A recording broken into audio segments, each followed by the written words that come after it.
Good morning, Grand Rising. Welcome, welcome, welcome. My name is Marilyn Douglas-Jones. I will be your facilitator today, and we are talking about adding value in the village of abundance with cultural literacy. I am your educator, coach, certified business consultant, and culture critic, I'll add to that. Welcome everyone. Let's see who's here. Okay. Day 1472. Wake Up Everybody Virtual Community, a place where we can gather and share thoughts and grow, expand, explore, and transform, as we say. So welcome, Sierra. Welcome, Cheryl. Welcome, Adam. Welcome, Coach Rashida. Welcome, Sister Teresa. I won't say Mother Teresa. It's good to see that you're here. And it's a short day today, but it will be interactive. So please let's not have too much dead space. I know I give a lot to think about, but just breathe. And if you have a pen or paper or get your notepad out on your phone, I think we're gonna write some things down today. Um, Short but deep, right? So welcome, welcome, welcome. Feel free to add your voice even now. Say hello. All right. So welcome Hello to and welcome, family. Dr. good. Marilyn, how y'all doing this morning? Glad to be here. Awesome. Awesome. I hope everyone's doing well. Okay. And so we're going to have a wonderful day in the village today, adding value with cultural literacy. Okay. So get ready, get your drink, get whatever note making device you have, and we are ready to roll. All right. Welcome, C. Glad to have you. Grand Rising, beloved. Happy to be here. Awesome. Awesome. Okay. So are we ready for a highly interactive session today? Looking at old things in different ways, new ways, and looking at new things the old way, right? Okay. Ready, ready? Here we go.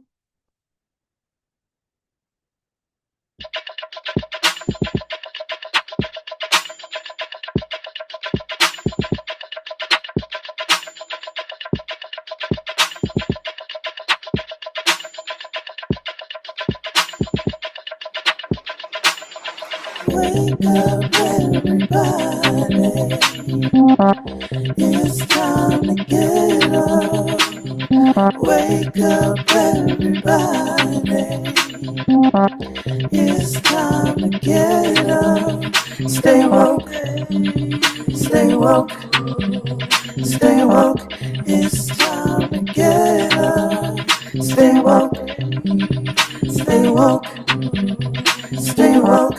It's time to get up. We're healing, we're dealing, we're growing. Together, together, releasing. We're teaching, we're moving. Together, together, we're learning, discerning, we're striving. Together, together, we're leading, connecting, transforming. Together, together.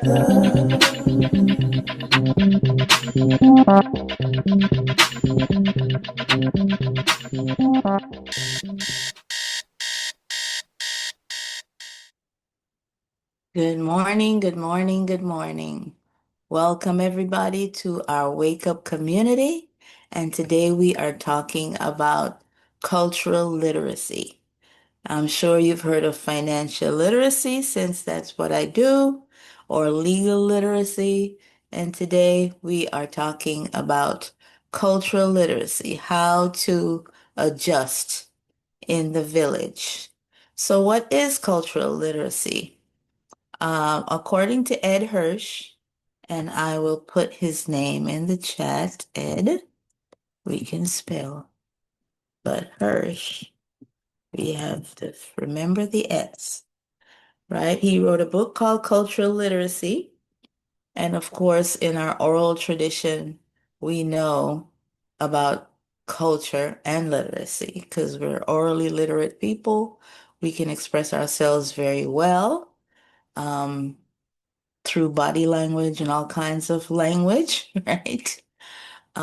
But cultural literacy means that we not are only aware, but we understand how to share those cultural facts, stories, and traditions that build effective communication, right? So everyone has a family of culture, even multiple cultures, because we move around, we're in a colonized space, we have to adapt.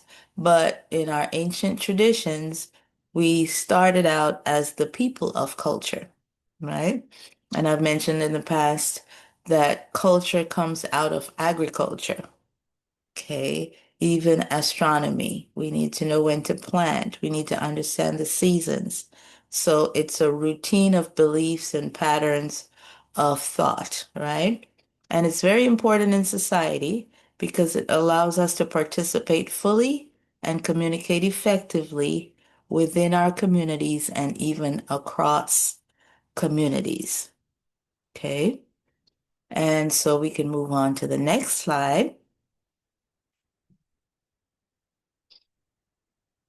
So what's that all about, right? Culture has a knowledge base, facts like agriculture, science, right? Stories and traditions. We are very oral, we're highly oral people, although the entire human race speaks, but we have proverbs and things like that, sayings that we share for humor, for teaching, right? And so understanding key historical events helps shape a group's collective identity and shared memory. We are a trafficked people, and so we have stories to tell about that. We've heard from our grandparents, great grandparents, but we also need a formal understanding, not just awareness, but understanding of history, because we need to evolve into our own identity, right? Um, what would you say is on a scale of 1 to 3? We'll keep it simple. How aware are you of your history? And that might include American history, but certainly the bridge from Africa to here through the Caribbean, for example, to the United States before it was called that. And how much do you feel that you know on a scale of 1 to 3? 1 a lot, 2 a little, and 3 not enough. Anybody want to jump in and say something about that? Historical Peace literacy. and blessings. Pete, I would say 3, not enough. Why do you think it's not enough? Because I Do you keep know? hearing and learning more. And there's Awesome. always more for me to learn, even just within my family. So I definitely say I need to know more. Awesome. We are lifelong learners, right? Yes, And ma'am. even if we've heard it before, it may not have resonated until something else, a situation occurs, and then it sinks in better, right? Yes, ma'am. Awesome, awesome. Thank you, Queen.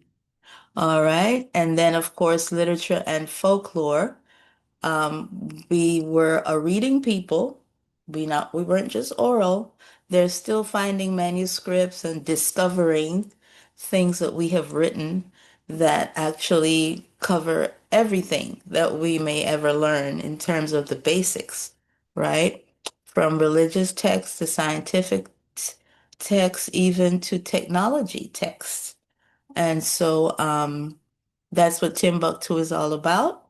And because it is a literary place, we were taught it was a far place of ugly people living in mud huts, but it's the first university, right? It's the location of the first university, and it's still a city in Mali, right?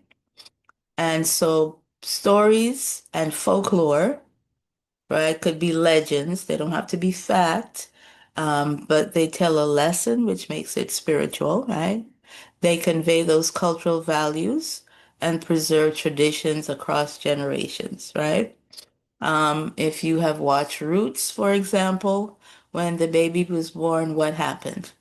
What did Toby or Kunta Kinte do with his baby, his first newborn baby?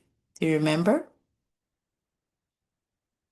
I'm assuming some of you saw Roots. What was the cultural thing that he did with To the offer the baby? baby to offer the baby back up to God. Right. But He went yeah, outside in the yeah. night and raised Mm-hmm. the baby up to the moon, right? Mm-hmm.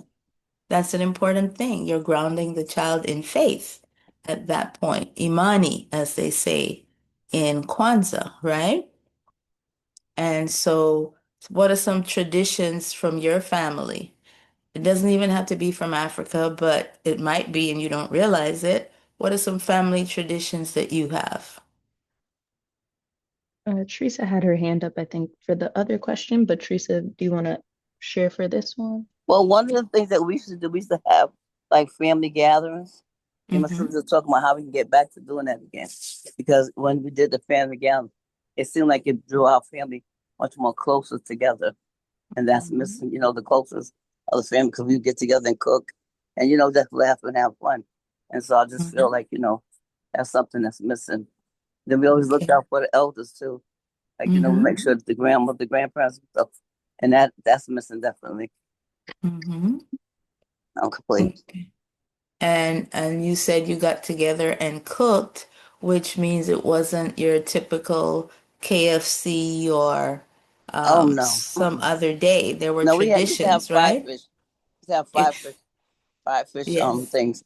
We cook fresh fish, Mm-hmm. and the big fish fried outside. No, we didn't do no it was no. Sometimes they might bring that. Most time it was like fresh food.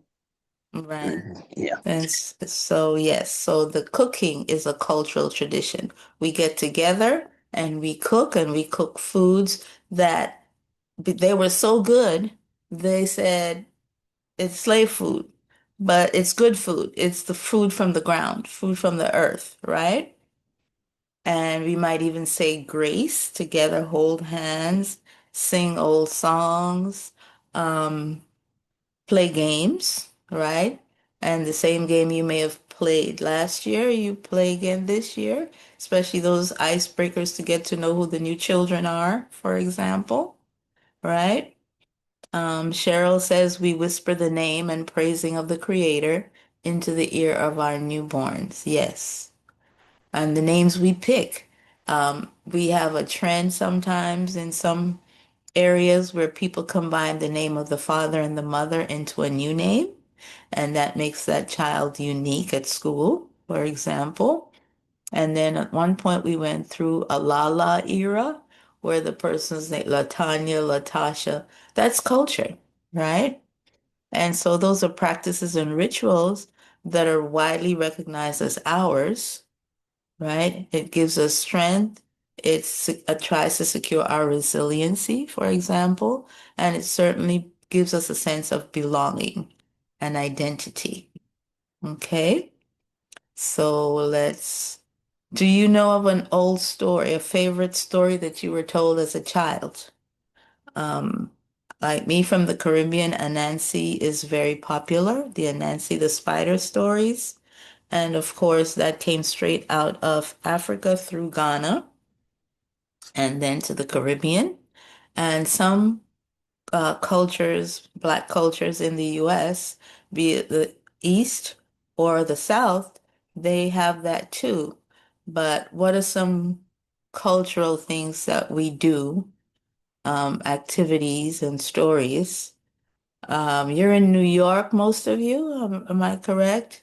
So, the double Dutch is a popular thing or was. It was exercise, but we didn't see it as exercise. We saw it as fun, right? Skipping, we call it in the Caribbean, right? If you can think of some, put it in the chat as we move to the next slide. I want you to use the chat too, since we have 30 minutes. So, culture consists of those symbols, customs, and values. Very important. Symbols represent shared meanings and beliefs that convey identity within different cultures. It starts with the physical, like I said, agriculture, but then look at how we braid our hair, right? Look at the different styles, for example, right? That's a symbol, right? Rituals and customs or practices that reinforce those community bonds and cultural continuity. The boys tend to go to the park and play basketball. It doesn't mean culture is old and gone. We do new things all the time, right? We go to the park more. So we're around other people, especially when we're far away from home. And then you go to the park and you're exercising and other people are doing the same thing. We don't think of that as culture, but it's building community. Even if you don't talk to the people, but you should because it's networking, right? And we've got cricket, Queen Laura says, and we have soccer, we have baseball in the United States. We play hopscotch and jacks, right? Those are rituals. They're friendly, so we don't think of them as rituals, right? But those reinforce community bonds. Sometimes that's the only thing our parents would let us do with other children because we're right there in the front watching while you play. And then at a certain time, you come back inside, right? Don't let the sun go down or as soon as the street lights come on, depending on if you're rural or urban, right? Social norms and ethics. Social norms, the things we do, expected to do, eating together. Ethical values, things we don't do, basically, we're not to do. Good morning, good evening, yes, ma'am, yes, sir, no, sir, no, ma'am, things like that, right? Appropriate behavior.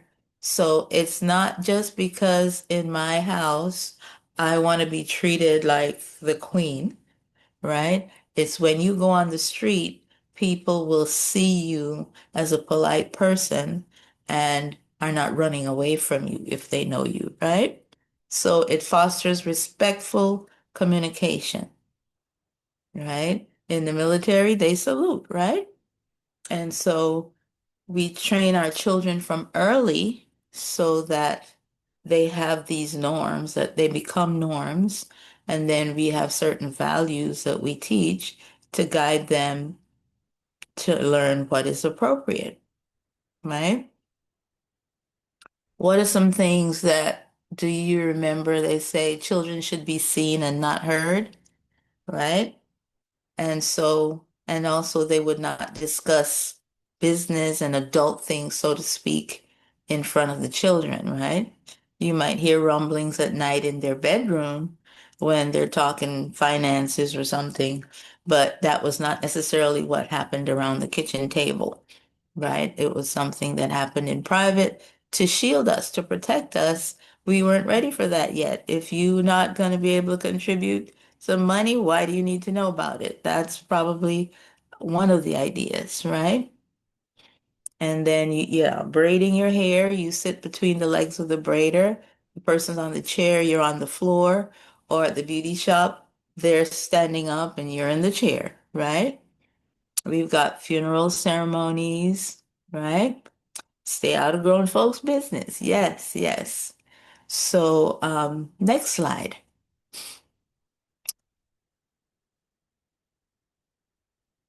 So we are going now to global awareness. How many people Put the number of times. If you haven't gone to Africa yet, you may put zero, of course. And if you have, put the number of times in the chat that you may have gone. And if it's just one or two, you can name the places. But we are going now beyond just family culture, which is already global culture, right? People imitate us all the time. Um, and then we're moving beyond just knowing there's the world out there, there's Africa out there, to actually cultural literacy because we've been told a lot of negative things, right? And so if you would like to go to Africa, put a 7 in the chat, right? If you haven't been yet and you'd like to go, or if you want to go again, we put a 7 in the chat. But now we're going beyond our local awareness and practices to global awareness because of the internet, because of television. Mass media has not been kind about Africa. But now that we have YouTube and other groups on social media, like Facebook groups, we can actually learn more about Africa. And even though they didn't want us to read, we can read more about Africa, right? Because you really can't be in social media without reading. So that's the beautiful thing about it. People who say they don't like to read, it's just that they did not realize they only read what they like, right? But we're all readers, right? And so a lot of people have gone abroad, not just to Africa, and they've been disappointed and come back because they went with expectations out of ignorance, right? Just what they've been told, misinformation, miseducation, and they go and they don't like the experience. They didn't even not even like the flight.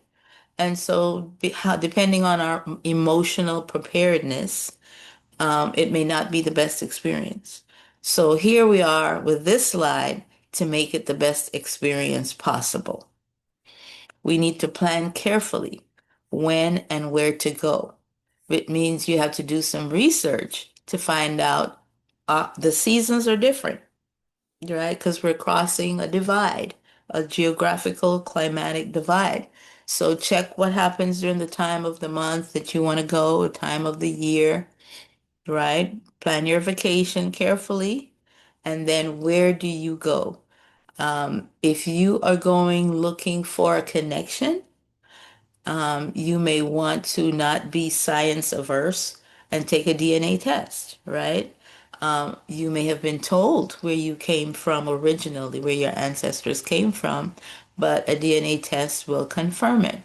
And then that way you know to go somewhere that will be spiritually familiar, genetically familiar. So plan that carefully. You have to learn about those places, research their local customs and traditions. Like I said, YouTube is fantastic nowadays because in the woke culture, they've tried to make woke a bad word, but in the awareness, raising awareness culture, there's a lot of good information. Travel agents give you good geographic information, social information, and then you can do other cultural information. But part of the research, there are people from your area, from other countries, right? We are an immigrant country. And so why not go to a local restaurant from that place, taste the food, know what, so that you know what to expect, right? Knowledge is power. You are confident when you get there because you've tasted the food already, and more than likely it's going to taste even better because it's organic materials if you eat from the right places, not just at the hotel, right? So research local practices and traditions. Um, Evolve your expectations, organize legal papers and medicines. If you're planning just to visit or are you planning to move after you visited before, get your affairs in order here. Some people even sell their homes, right? It's not a good idea to do that if you're going for the first time. Because a lot of people go spend money and get disappointed and come back, mostly because of relationships with government, not necessarily with the people that you meet, right? Um, the bureaucracy frustrates people because we're used to the fast pace. You hit something on the computer, you call somebody, and it's in the mail in no time, or it's delivered by email in no time, right? You go to the drugstore, your prescription is waiting. That's not necessarily going to happen somewhere else, right? And then save money. Look at the value of the money, like what is one Kenya shilling to the American dollar, so that way if you're going to visit, you have enough to last that week or that month, right? If you're moving, save money so that you can live well. Look at how much they charge for rent or how much the price of property is. And then don't save it just to live. You are going there to live, but if you don't plan on coming back because you're mad with America, save money to invest or even invest before you go, right? And then, of course, to infuse, what is that? You donate, you get involved in the community, you spend money a certain way. Children might need school supplies, right? The elders might need something, might need a new clothes or something, but you're investing in the community where you are so that people will like you, they get to know you.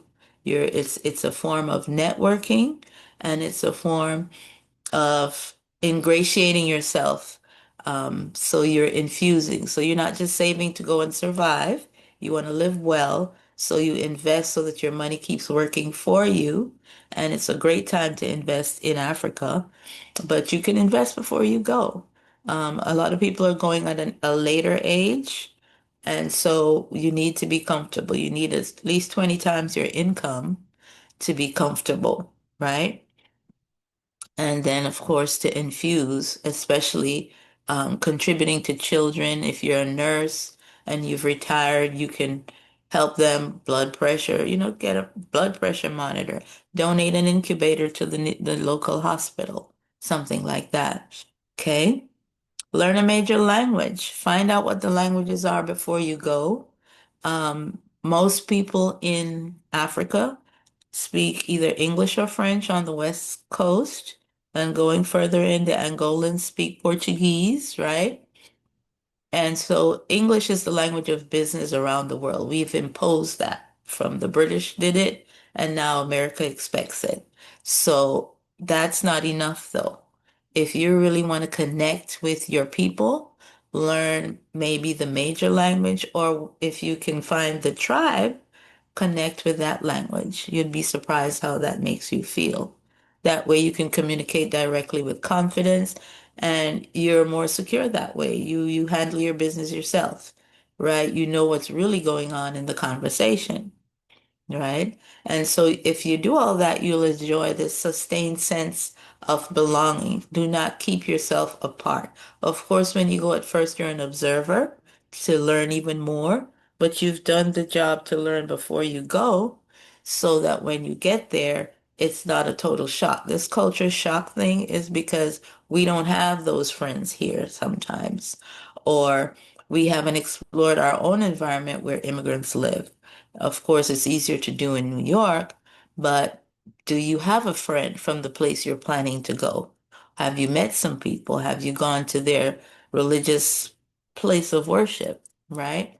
Here, so that when you go there, everything's not a shock and you can really embrace the air, the ground, just the atmosphere, and see how people treat each other, right? Kathleen says family reunions in response to what are our cultural traditions. Absolutely, right? And christening or baptizing a child, that is African. That was African. Baptism is African. Okay, we take them to the water at moonlight. Okay, it's come into Christianity because Christianity really became formal in Africa, right? And so People didn't necessarily bring Christianity to us, they brought it back to us. Any comments so far on that part? Yeah, this is Anybody? Teresa. I wanted to ask Hi. you a question. You Mm-hmm. remember? I remember they were saying how they put the baby over a grave or something like that. I'm not really sure, over a casket. You know why they do that? I was going to ask that question. And also, what's just so weird to me is that I was dreaming about talking to my grandfather, and I was having a conversation. My grandfather's been gone for years, and so here you are talking about culture and stuff like that, and I'm having a good conversation with him too, and he's been gone for a long time. So it was like that was just so profound to me that you talking about culture, which my grandfather part of my culture, and I'm Mm-hmm. just talking with him, and then you bringing this conversation up today. But that just came to me about when they had the babies over the casket or something. I don't know what they. I don't know what they did or why they did. Just want to know why they did Okay. it. So the thing is, right, Africa is a continent of many countries. And within those countries and across those borders, there are many cultures. Everybody doesn't do the same thing the same way. There are different birthing rituals, there are different preteen rituals, puberty rituals. There are different funeral rites and rituals, right? So I really haven't heard of that one. But I do know that when my grandfather died, I tried to jump into the grave when they were putting him down because I didn't want my grandfather to leave me. But I don't think that's cultural, and it scared the daylights out of my family because they dug deeper than 6 feet. And so, that's just something. I know people throw flowers here. They throw flowers on top of the coffin, right? Or on top of the grave. So it's different groups even within a culture do things differently, especially once religion comes into it. There's a lot of diversity, right? And so um we have to move beyond just knowing we have people out there to actually knowing what they're doing out there and how they do it and why they do it.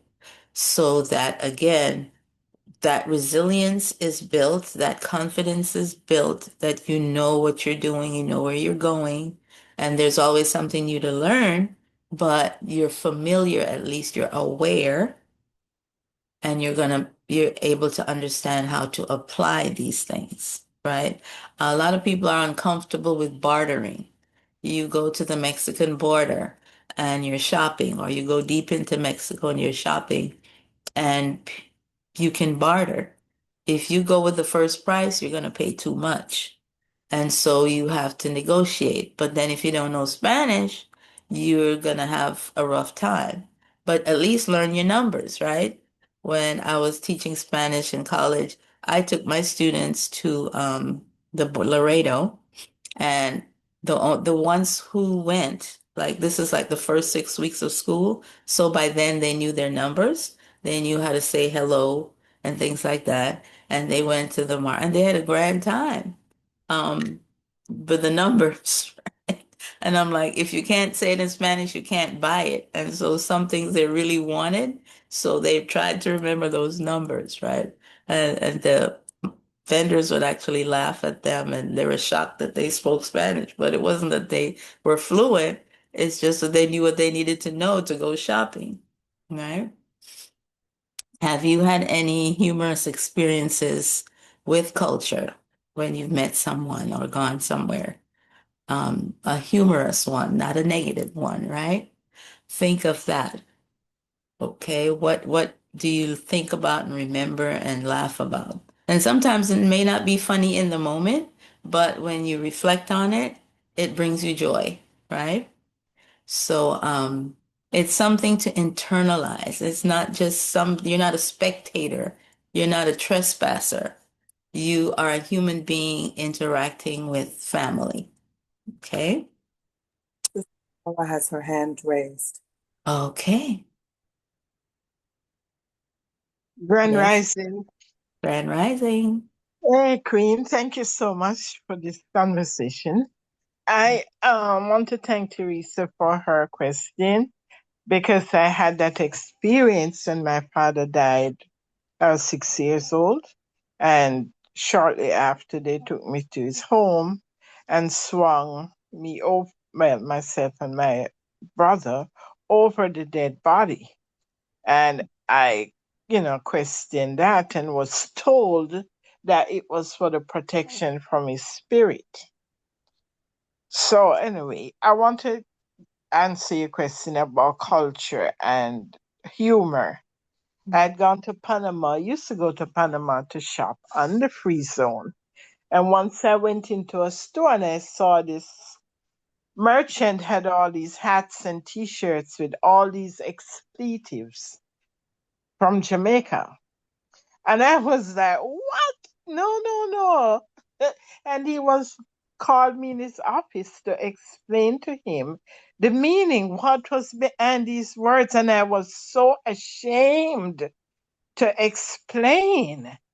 I mean, I wish I knew the meaning of bumbo at the time, which is the burial cloth they use in Ghana. But then I didn't know that then, thanks to Peter Touch. So anyway, I tried my best out of the shame to explain to him. And he was like, oh no. I think he was even Arab Muslim. And he took away all that hats and apologized t-shirts because some of our people, they use expletives as part of the language. So you would hear them speaking and think, it's normal language. That was to me, I mean, an experience. So anyway, I'm complete. Thank you. Okay, Jamaica is a unique place in that they can curse you for 5 minutes and not repeat a word. We have so many expletives, and some of them get pretty vulgar, right? And they come from dark places. And I still find them offensive, even though I know the meaning. Like you said, the bumbo is either a fly or a burial cloth or something to do with that. But because people don't know and they take it as something maybe even sexual, that's where, the anxiety comes when I hear these things. And now, like, everybody is using that particular one when they see you. It used to be, hey, jerk chicken, Bob Marley, ganja, and now they're adding that. And I'm like, we really need some cultural awareness out here. But people are making money from putting that out there, and the artists are enjoying themselves and getting rich using those words. But yeah, I introduced it to my children with Peter Tosh as well. And I told they could hum it, they couldn't say the word, and they still kind of hum it when they hear it now, but they're grown, right? So yeah, that's one key one. And people need to understand too that you didn't necessarily come directly from Africa to America, because when they kidnapped people and sold them off, some people were warriors and fought fiercely. So they would take some to the Caribbean to what they call season them, right? And the ones they couldn't totally control, they left there. And then the ones they thought they could control, and some even pretended that they were being controlled, they brought them here. So we have a good mix of everyone, and we're all pretty much related. Because first, the big region we're from is primarily West Africa. And West Africa is now divided into many countries by the colonizers, right? Like my great grandmother said, her grandmother told her we are from the Guinea Coast. Well, the Guinea Coast is Ghana and everything else. And then they called Ghana's area the Gold Coast at one time. But that whole Guinea Coast, West Coast, was called the Slave Coast first. And then as it got more politically, correct in a sense, or they were covering things up more, the Slave Coast became the Gold Coast and the Ivory Coast, right? And other names, right? But it's interesting that they call it the Ivory Coast. What happened to the elephants? Right? So that's environmental degradation right there. But Gina, do you want to say that, or should I just read that, your experience at Woodbridge? Oh, sure. Grand Queen Rising, Gina? everyone. Okay, the Yeah, chat. no, it was just a funny story because when Sister Laura was saying about the shirts in Panama, um, Mm-hmm. I did have, in a local shopping mall here in New Jersey, was with my children, and there was a merchant, and he had some very rude t-shirts. And it's a family mall, and it was just I found them to be very offensive. And when Mm-hmm. I spoke to the merchant, he pretended he didn't know what I was talking about. So I had to go into the back of to the management section and explain, what was going on and why I found it to be offensive, and asked them to have him, take the shirts down or do something. And they, very kindly said, "Okay, no problem, ma'am," and went and spoke to him. And he just had to turn the shirts around so that just the plain back was showing, and not the curse words on the front of the shirts. And I guess if people were looking for those shirts, they would have to ask for it. But I just thought that was funny. He kind of pretended not to know what the words mean too, but of course they know what they mean. That's why they're selling them. It's all And that's about the complete. Benjamins, right? It's all about the Benjamins. Yes. Okay, so we passed the bottom of the hour and we're almost done. If you can stay, this was a 30-minute one, but we just have very little left to go. A lot of food for thought, but this particular slide, plan, research, organize, save, learn as much as you can before you go, and then when you get there, you will enjoy a sustained sense of belonging. So this is kind of your checklist, which is why I put check marks, right? And so know before you go, as they say. Right. Next slide, please. Before we move on, Teresa does have her hand up. Do you want her to share in the Okay. chat or share out No, loud? Yeah, go ahead, I want Teresa. to share is that one of the words that we couldn't say was lie. And if you said lie, you about to get your face slapped in. And so I remember I said to my grandmother, they was lying. She was like, she looked at me like I was crazy, but I was old and I forgot. And the other thing Mhm. too is that you couldn't, like, if you try to kick at somebody, my father Mhm. would try to take your leg. My father was like, you must have want the leg. So it was just certain cultures and stuff that we grew up at the kid. Like they say everything now. Certain things Mhm. you didn't say in front of adults, and the kids don't Mhm. have that same pride. Other thing too was that you during New Year's, no woman could walk in your house first. It always had to be a man walk your house, and it was something. Oh, you had to cook the collard greens and the black eyed peas and stuff during that time. So it's like those are the cultures that some people that my family still do to this day, Mhm. still do that, like cook collard greens and stuff like that. And each each food represent. I think the collard greens represent one. I forgot what they, but like it was just certain things you couldn't do that kids do now. They don't even care. They say whatever they want to say, but it was like, and then you couldn't go to nobody's house. Like if my mother didn't know you, I couldn't go to your house.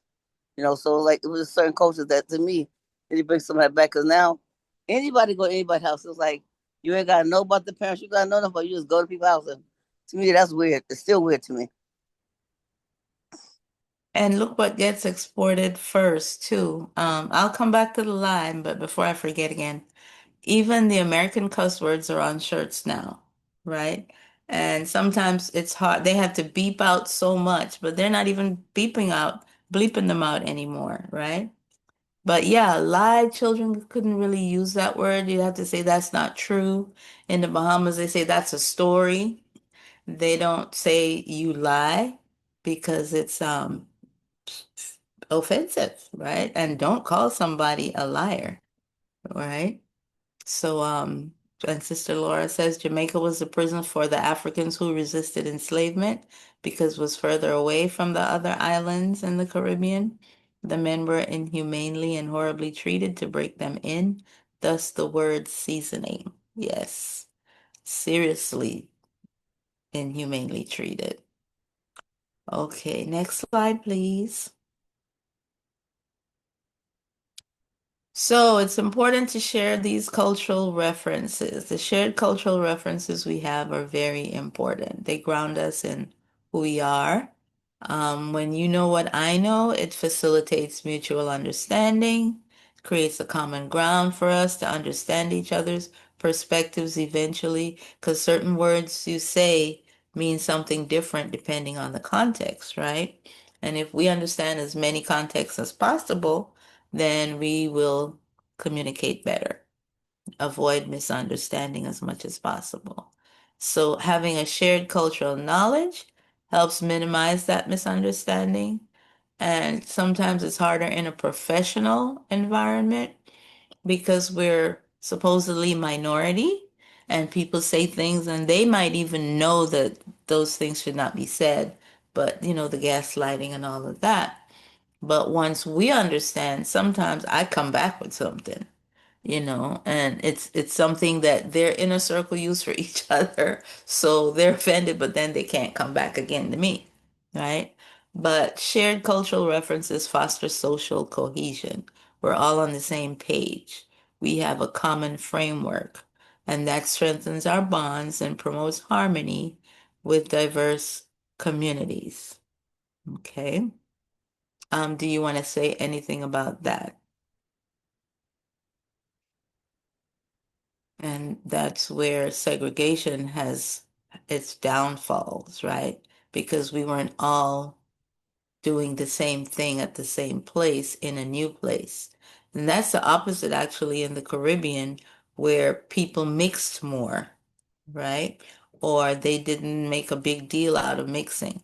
So we definitely have class more than we have racial issues, but it boils down to the same thing because who became the upper class stayed the upper class. And it's phasing out now because education is that bridge, right? And then we have the patois, which facilitates mutual understanding and the expletives, the cuss words. There's no doubt that person is upset, right? And then the jokes that we tell and the food that we eat together that's now known globally gives us that social cohesion, right? And that's true of the entire Caribbean with, Trinidad has more Indian. Trinidad and Guyana have, and Jamaica have the most Indian, but Trinidad and Guyana have a more dominant Indian culture, right? And then Jamaica has, and Trinidad have a Chinese influence as well, but Jamaica seems to have the most Chinese influence, maybe because we got the railroad first, right?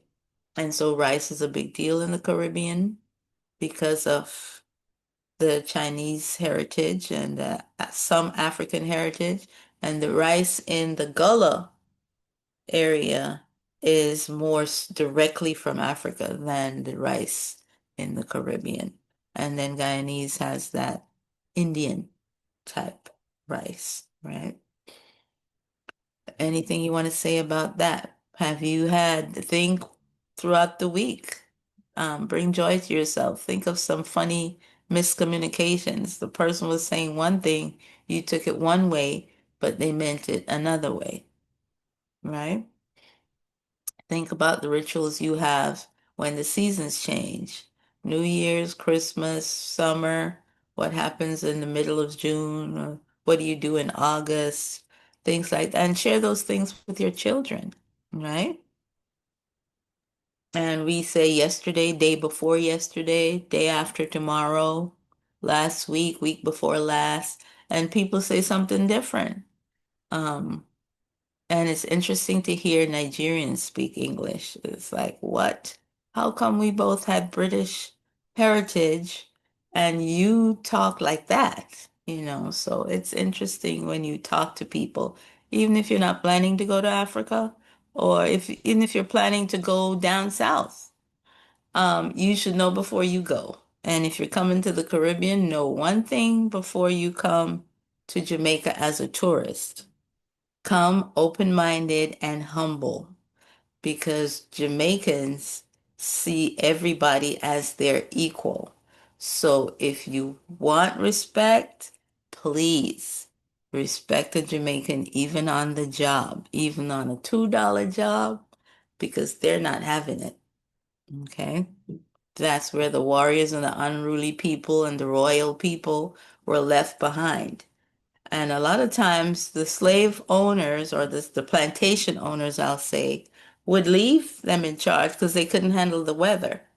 And so the sense of independence is long before the 60s, right? They took care of the plantation. And they even told them if anybody runs away, let them know they can come back when I get back. It's just crazy, right? Because they would leave because of the way they were being seasoned and they knew where to go, but they would come back. So many did not. Okay. Okay, manners and respect, indeed. Children's book called Everybody Eats Rice. Yes. I have a friend, the Center for the Healing of Racism, they wrote a book, Bread is a Simple Food, and it's about children in elementary school bringing the bread from their culture because Houston is very diverse. And so they explain their bread, right? And hot cross buns is actually a religious thing. There's actually a cross on the bread, things like that. And the children learn from each other. And we have Ethiopians here, so we've got injera. And it was a beautiful experience when the book was launched, and I went to the launching of the book at a private elementary school, right? So, next slide, please. We do have two hands up. If you want to go Okay, I'm first. not seeing that. Well, because I That's have all the right. chat up. That's what I'm here Thank for. you. So we have Chrissy, and then after that, Lakeitha can share as well. Well, Chrissy first. Oh, Chrissy. Hi, thank you so much for this information. So you were talking about how you have like this vast knowledge of culture, and I can see that and hear that. And I just wonder, like, what are some practical ways to like maintain your studies and to get, let's say, your type of knowledge of culture, let's say on a day to day. Like, of course, I'm seeing that I can practically, connect more with people in my city and connections that I can kind of deepen. But do you have any other ways? Well, of course, there's food, restaurants, festivals, Hmm. weddings, right? Birthday parties. I got my knowledge from traveling and from my family. And then I taught in a college and university where it was diverse. The universe was in the city. At a time when people were more, the university was a refuge almost because the prejudice out there where they worked as students or something, or nurses or something, it was harsh. So when they came, I just said, well, let's share, right? We had a cultural exchange society, but friends, make friends, go to events, invite friends to the other events. We tend not to invite people into our homes, but immigrants will invite you to their homes, right? Um, do business with them. But YouTube is a good place. If you don't have time for books, you could have the ebooks, the Kindle. You could have the books where you can listen to it while you're ironing or whatever. Um, Which uh, books? Can you name any a few? book, all books. Oh, I listen to a ton of books right now, but I'm Mm-hmm. just saying as far as like culture specifically. Do you have any? YouTube and Yeah. children's books. There are a lot of children's books coming out now. We're uncovering, discovering, where people are teaching their children how the stories, Anansi stories. And to be honest, if you read the Bible as a culture, that's our culture. Mm. You'd read the Quran. It's telling you what to do and not to do and how to do it. And Quran is a good place about hygiene. The Bible is a great place about diet. And of course, the Confucius theories and the Indian stories are about behavior, right? So visit somebody's church or temple or mosque.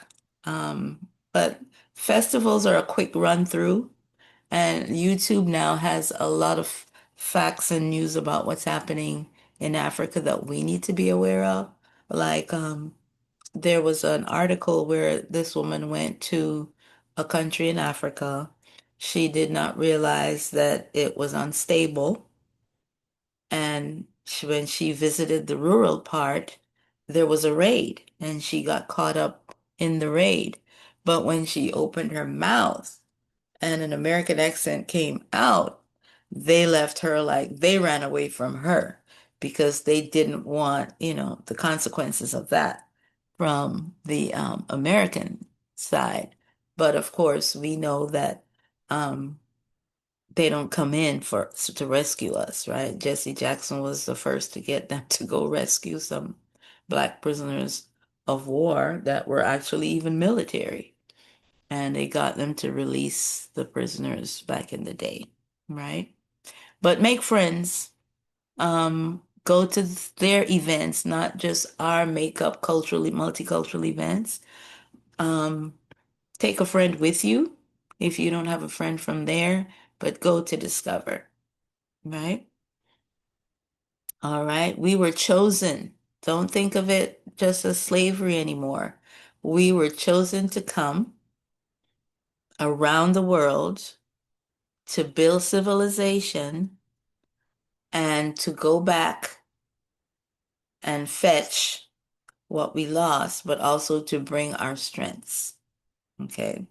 Think of it like that. You are adding value in the village because you're coming with knowledge of yourself and them.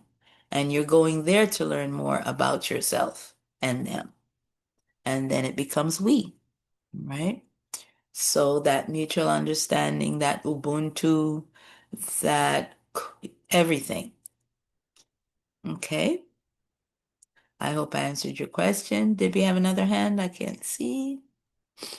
Yes, we had Latifa with her hand up. All right. Peace and blessings, sister. Thanks. I'm glad that you're here. When you were talking about food, and I thought about something, we were talking about that today. The other day, when someone cooks something that's really delicious, we say, "Ooh, you really put your foot in that." Okay, yes. That may be back in the day when they were pounding the meat or stomping the grapes, right? That's where that go. Or put your whole energy because we stand on our feet and that's the way that holds up everything, right?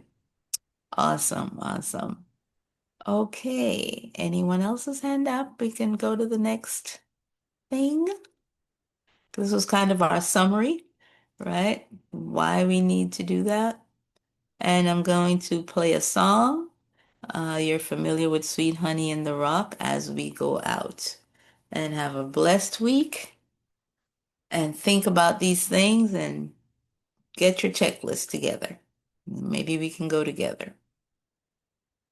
All right. Hit 'em a little, hit 'em, hit 'em, hit 'em, hit 'em, hit 'em a little, hit 'em, hit 'em, hit 'em, hit 'em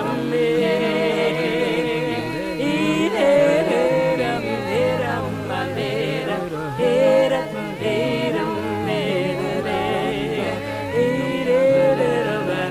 hit 'em a little, hit 'em, hit 'em. I don't know how my mother walked her trouble down.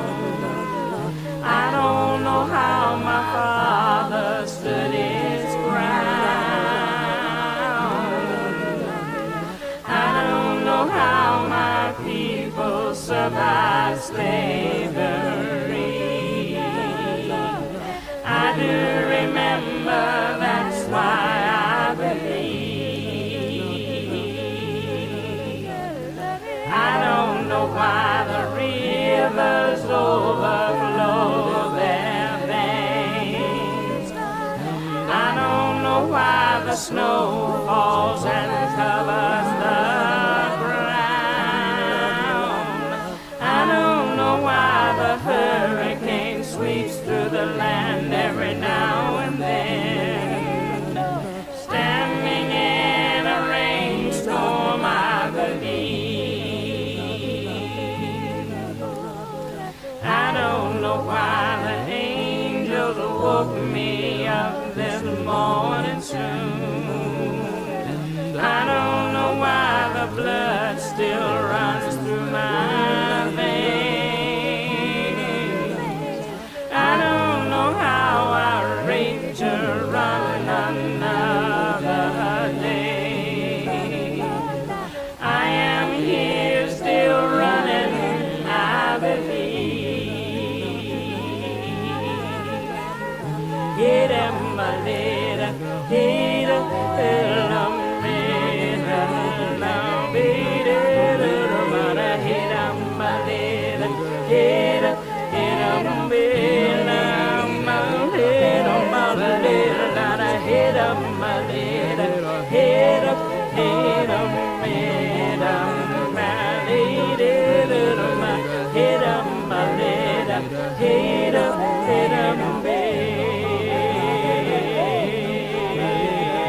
my God calls to me in the morning dew. The power of the universe knows my name. Gave me a song to sing and sent me on my way. I raise my voice for justice, I believe. Hit 'em, my little, hit 'em, hit 'em, my little, hit 'em, hit 'em, my little, hit 'em, hit 'em, hit 'em, my little, hit 'em, my little, hit 'em, hit 'em, hit 'em, my hit 'em, my hit 'em, my little, hit 'em, hit 'em.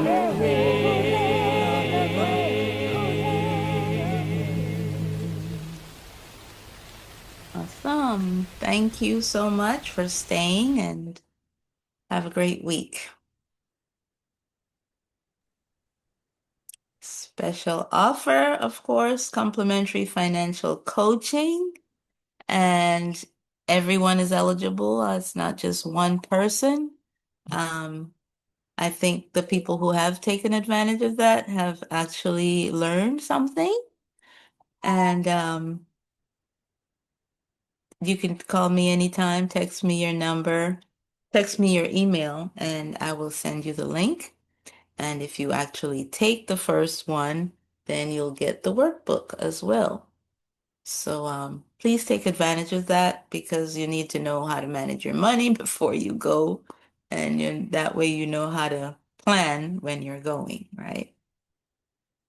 Thank you.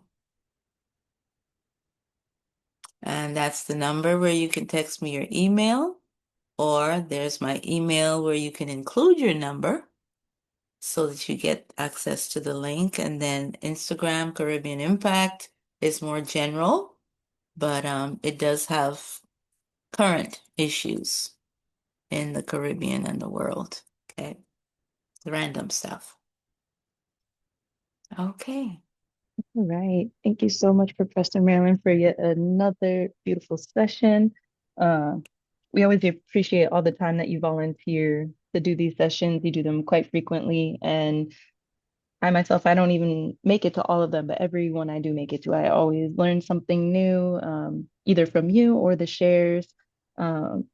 Growing up, I heard you're telling a story a lot, and I didn't understand that it was because people were trying to get around the word of lie, like telling a story. So thank you to everyone that shared that.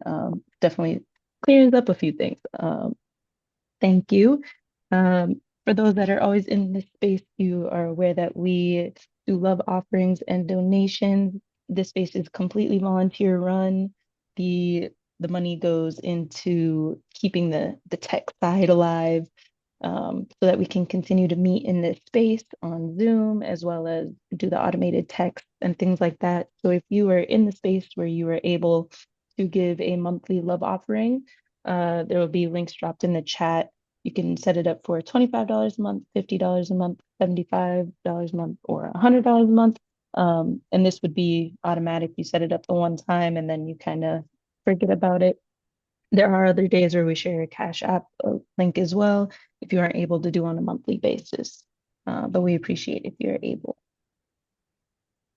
So coming up this week, tomorrow, we've got Natasha Moore with The Power to Support Why Every Birth Needs a Doula.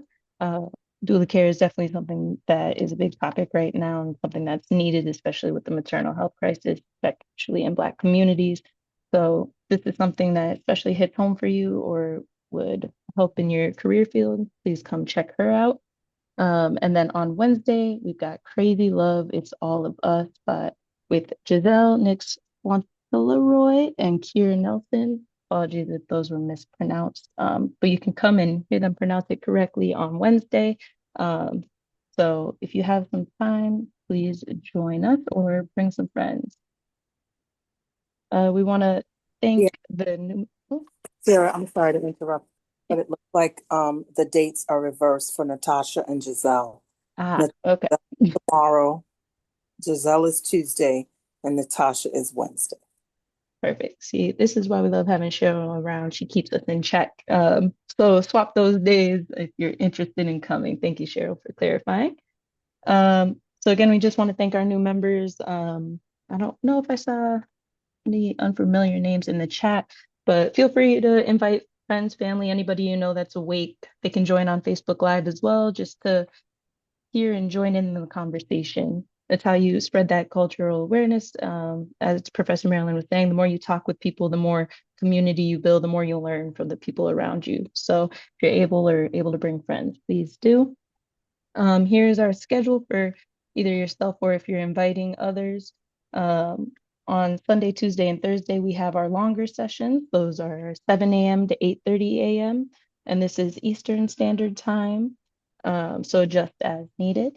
And then on Monday and Wednesday, we have our alleged shorter sessions. You know, sometimes the conversation, it just flows and we go over, but they are our shorter times from 7 to 7:30. It's hard to keep a good conversation contained. Time flies when you're having fun and you're learning new things. But again, that's Eastern Standard Time. You can join us live on Zoom in this space. We also live stream to Facebook. And then they're also posted to YouTube after. So those are kind of the three ways that you can watch. If you want to be alerted when we go live, you can text Woo Nation to 74121 and you'll be alerted. And then here are the different ways to stay in touch. The links will be dropped in the chat. If you want to register online to again you can get the emails for who's presenting during that week. It's bit.ly/wakeupmovement. We also have two Facebook groups, both a public and private one. We stream to both of those. The links will be dropped in the chat if you want to directly go to those. We also have an Instagram that you can follow to kind of get your updates at Wake Up Everybody Virtual. And then, as I mentioned, we have the YouTube. I think we only have 200 old recordings left. So we've got most of the older ones all the way back from 2020 on the YouTube. If you want to see all the different sessions that Professor Marilyn has done, you can go onto YouTube, just type her name in and they'll all be on the Woo page. So you can definitely check us out on YouTube as well. And then if you have any questions, you're interested in volunteering, facilitating, anything like that, if you have problems with the love donation links, you can email us at info.wakeupseries@gmail.com and someone will get back to you. So at this time, I'm going to take the screen down and I invite everyone to give Professor Marilyn her much deserved love shower, thanking her for a wonderful session for today. So thank you, Professor Marilyn. Thank you so much for bringing the awareness of places to go and Thank you so much for the info. that's out there to experience. I really appreciate it. Thank you. And I really want to Always travel more and Thank you. experience some of those things. And You you've have a lot given of me a lot Everyone, today have a great and to love share you. that with my family and my Dr. friends. Marilyn, And you I look so beautiful. always Thank you enjoy so much, hearing Professor everything Marilyn. that you have to offer Have a about great the day. continent and just learning more about our history. I really appreciate you. I hope you all have a Miss you. wonderful day today. Love you all. Bye for now.